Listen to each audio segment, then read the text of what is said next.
राहुल गांधींसमोर वास्तव मांडलेली निशा साबळे एल.एस. मराठीवर आहे. राहुल गांधींकडून न्यायाची अपेक्षा असल्याचं विद्यार्थिनीने प्रतिक्रिया दिली आहे. राहुल गांधी स्वतः एक शिक्षित तरुण असल्याचं निशा साबळे यांनी म्हटलंय. राहुल गांधी आमच्या प्रश्नांवर मार्ग काढतील अशी आशा देखील निशा साबळे यांनी व्यक्त केली आहे. गेल्या 11 दिवसांपासून आदिवासी समाजातल्या विद्यार्थिनींचं वेगवेगळ्या मुद्द्यांवर उपोषण सुरू आहे आणि आता हे सगळे विद्यार्थी आहेत ते रस्त्यावर उतरलेले आहेत. पण महत्त्वाचं म्हणजे काल राहुल गांधी यांच्या छात्रों की गूंज मध्ये याच आदिवासी विद्यार्थिनींची समस्या आहे ती मांडण्यात आलेली आहे आणि जी समस्या मांडण्यात आलेली आहे ती निशा साबळे ही विद्यार्थिनी आपल्या सोबत आहेत.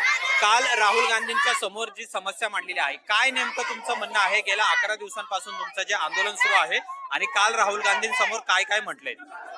एक तर आमचा प्रमुख आणि महत्वाचा मुद्दा असा आहे की जे 12,500 पदे आहेत आमची विशेष पद भरती आहे ती तात्काळ करण्यात यावी. आपले जे सीएम आहेत फडणवीस त्यांनी सांगितलं होतं की मागच्या वर्षी की पुढच्या 100 दिवसामध्ये हे जे पद भरती आहे ती केली जाईल.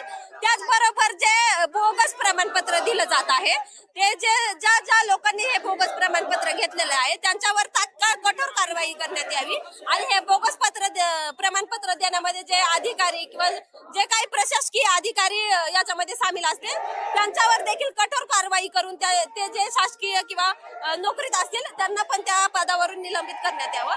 आणि दुसरं म्हणजे विद्यार्थ्यांच्या विरोधी आणि विद्यार्थ्यांवर अन्यायकारक असा जो 5 ऑगस्ट आणि 14 ऑगस्ट रोजी जो GR लागू केलेला आहे तो तात्काळ रद्द करण्यात यावा आणि ज्या गडचिरोलीमध्ये सर्पदंशाने मृत्युमुखी पडलेल्या विद्यार्थी आहेत त्यांच्या कुटुंबियांना ऍटलिस्ट 1 कोटीची तरी मदत व्हावी. परंतु या सरकारने त्यांची जी जीवाची किंमत आहे ती 4 लाखामध्ये मोजलेली आहे, म्हणजे ही शरमेची बाब आहे.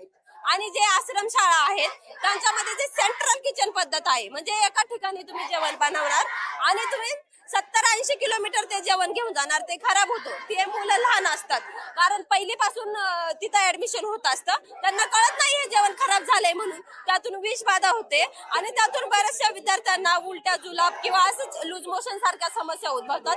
त्या विद्यार्थ्यांना म्हणजे जीवाशी खेळ होतो त्यांच्या.